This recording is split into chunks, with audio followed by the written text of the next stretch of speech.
ఒక ఎంపీ సంతకము ఇంకో ఎంపీలు పెడతారా? ఎంత నేరం అది? ఒక పార్లమెంట్ తప్పుదారి పట్టించారు, పార్లమెంటే మోసం చేశారు.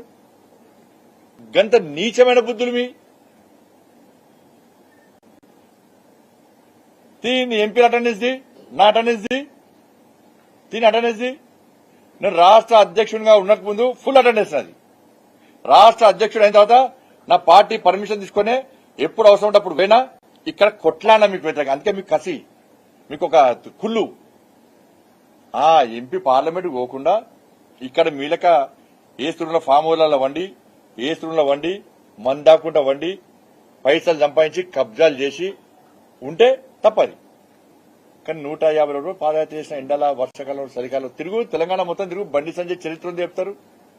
రా నాతో రా, కేసీఆర్ రా, చలో సిద్ధం రా, ఏ ఊరికని చెప్పు. ఆ ఊరికి నీ చరిత్ర ఏంటి, నా చరిత్రను అడుగుదాం. నువ్వు పార్లమెంట్కి పోయినావా లేదా, నేను పార్లమెంట్కి పోయినా లేదా చెప్తా. నువ్వు పార్లమెంట్ ఎందుకోలో చెప్పు, నేను పార్లమెంట్ ఎందుకోలో చెప్తా.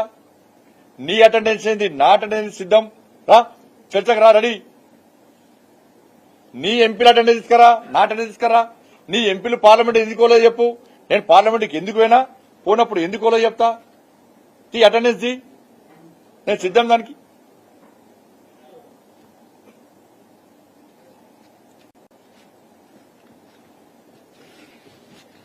ఊర్లలో పోతే చర్చ జరుగుతుంది. అలా బీజేపీ కార్యకర్తలు లాంటి దెబ్బతిన్నారు, జైలుకు వేరు, అడ్జస్ట్ చేశారని చెప్పండి. మెడికల్ కాలేజీలు వాళ్ళ తెలంగాణకు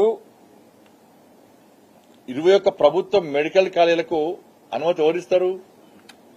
కేంద్ర ప్రభుత్వం ఇస్తుంది.